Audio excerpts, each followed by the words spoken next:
My mom kicked me out for her new family, then demanded college money for my siblings when she found out I'm successful. To put things in perspective, my mother gave birth to me at the age of 20, and my biological father was never involved.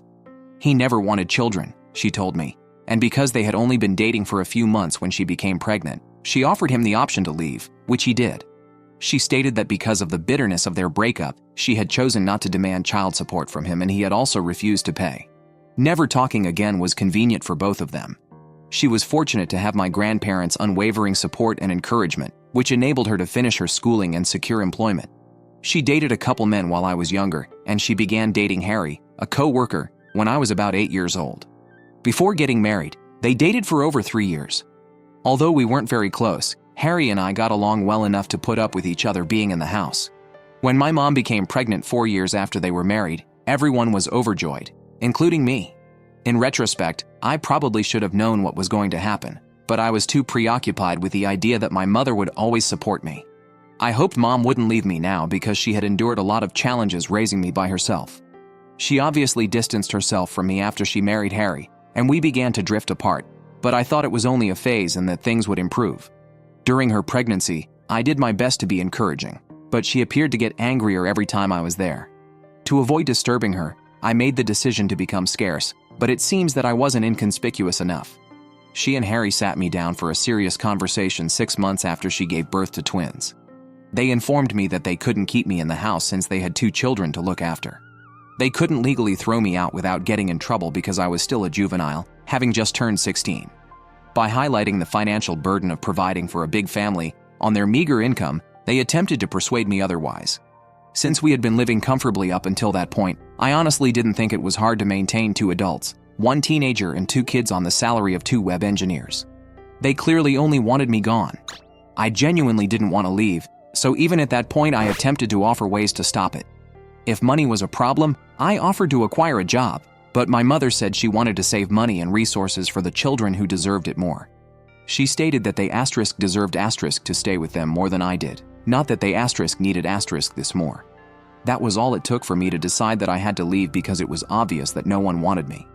They knew I had enough dignity to know I was unwanted, so they had only nudged me in the right way after I left, without even telling me where I should go. Their strategy was successful. Since they hadn't really evicted me, it wasn't technically an eviction, but I would still consider it to be the same. I felt like I had no other choice after they had forced me into a difficult situation. I went straight to my grandparents' house when I left that day. They wanted to be there for the twins, so even though they were upset about what my mother had done, they didn't cut her off. At 16, I obtained part-time work because I could no longer financially rely on my grandparents due to their advanced age. When my mom and Harry went to visit my grandparents with the kids, I would see them every now and then, but they seldom ever inquired about me. They tended to be very formal, as if they didn't miss me at all, even when they did see me. They actually appeared to be happy without my presence. I was saddened by my mother's apparent decrease in irritability, but I knew there was nothing I could do about it. Until it was time to go to college, I lived with my grandparents. My mom wasn't involved with me even then, so I had to rely on friends to assist me get settled in my dorm because my grandparents weren't old enough or healthy enough. My mom and Harry declined, preferring to preserve money for the twins' future, so I had to take out a student loan, and one of my relatives co-signed for it.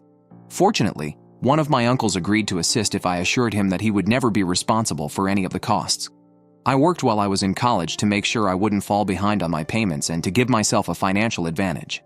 My mother and I hardly spoke once I started college, and only my grandparents were present when I graduated. Not even my mother bothered to congratulate me. In order to avoid being a burden to my elderly grandparents, I began working and lived independently after college. Although I didn't make much money during the first few years, I was still able to pay for groceries, utilities, rent, and even started to pay off my debt while setting money up for the future.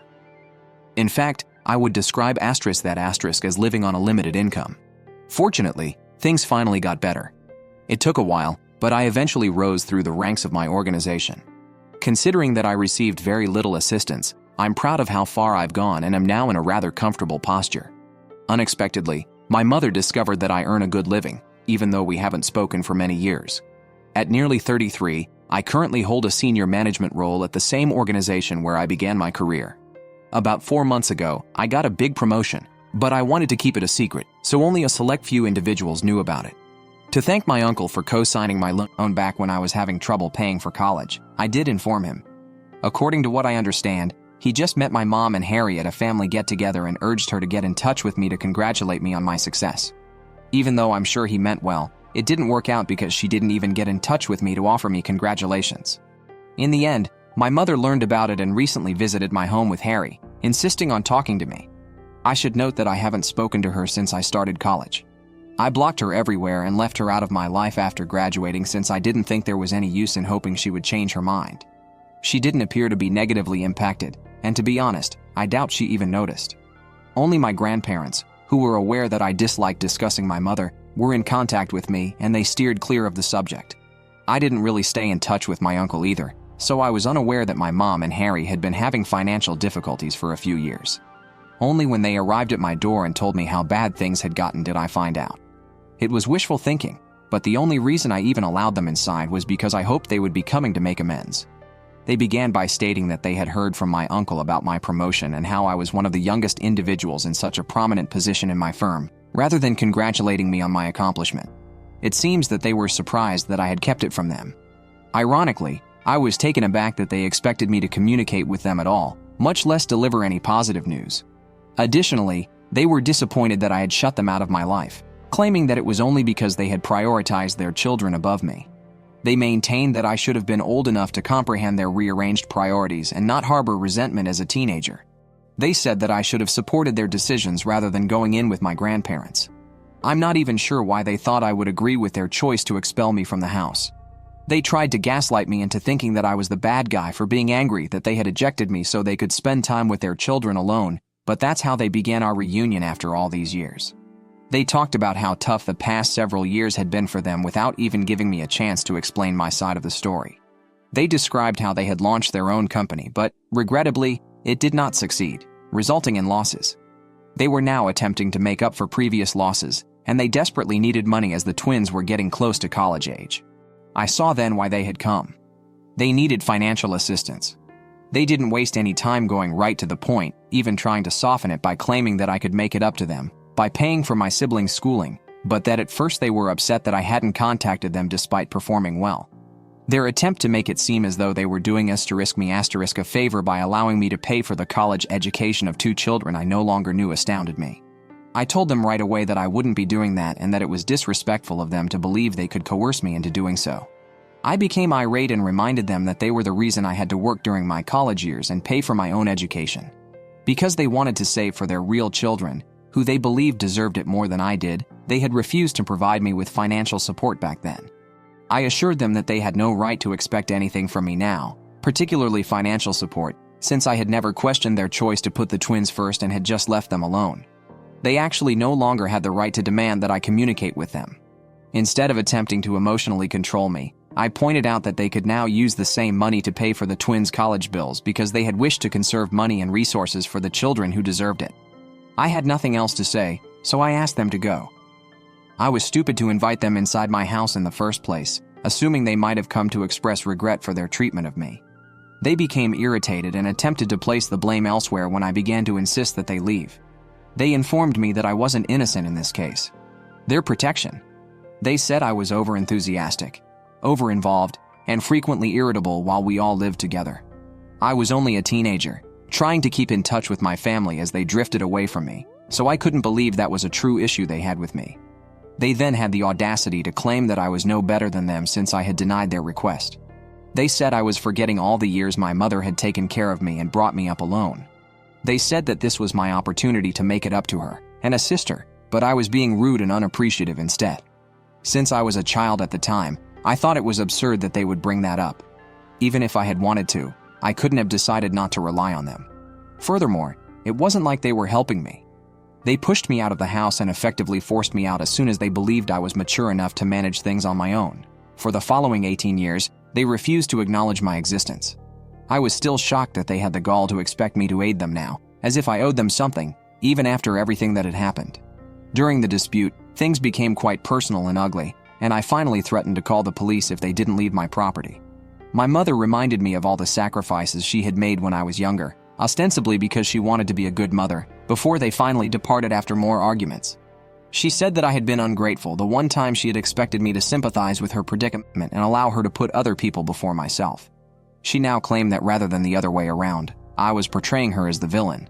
Since then, this has been bothering me, and I'm having trouble figuring out whether I'm to blame, whether I've been expecting too much from my mother, or whether she's simply deceiving me. I decided to post on Reddit to get some unbiased perspectives, even though I'm quite sure I'm correct.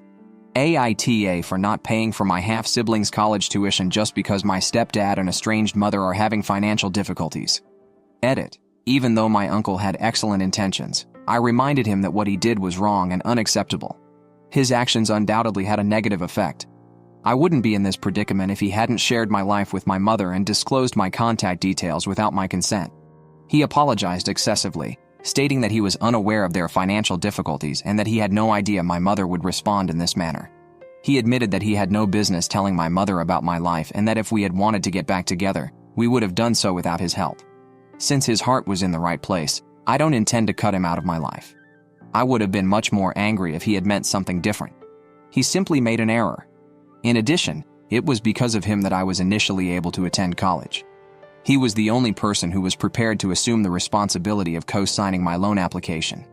If you consider it, I might not be in this situation at all if it weren't for him.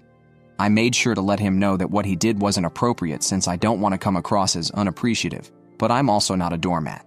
Whatever I did was fair enough, and I believe I found the ideal balance. We're doing great together, and I won't hold anything against him because I needed this resolution somehow. I also discussed my mom's recent struggles with my grandparents. They believe I'm correct and have promised to make an effort to persuade her to change her mind. I realized that they didn't want to lose touch with their other grandchildren, which is why they have remained in touch with my mom. They understand the struggles my mom's family is going through, but they don't think it's right or fair to put me through this. That's their position on the issue, and I believe it's reasonable enough. Asterisk asterisk. First update. My mother has taken it upon herself to remind me of all she did for me growing up ever since we last spoke, which was nearly 9 days ago. She probably sends me an email every other day to make me feel like I owe her something. It's not like she gave me a favor by raising me alone, and she was legally required to take care of me, so I don't really understand the point. She only reared me when it was convenient for her. She and her spouse decided to expel me as soon as I started to cause them trouble, citing the need to save money for the twins in their future. Now that we're in the future and the twins are adults, I believe they should rely on themselves rather than wasting time trying to manipulate and guilt-trip me. Although I had been ignoring her emails, I made the decision to reply a few days ago. I explained to her all I had written in my essay. She didn't take it well, as expected, and labeled me ungrateful once more. I just informed her that calling me names would not alter the truth and that I no longer wanted to have any contact with her because she had been a bad mother. I blocked her email account after that, but she made a new one to continue to annoy me. Since she never done the same for me, I blocked that one as well, and I'll keep doing so until she understands that I'm not here to mope about her. To be honest, I'm glad we're finally having this discussion because I think it will end quickly and I'll have the necessary closure.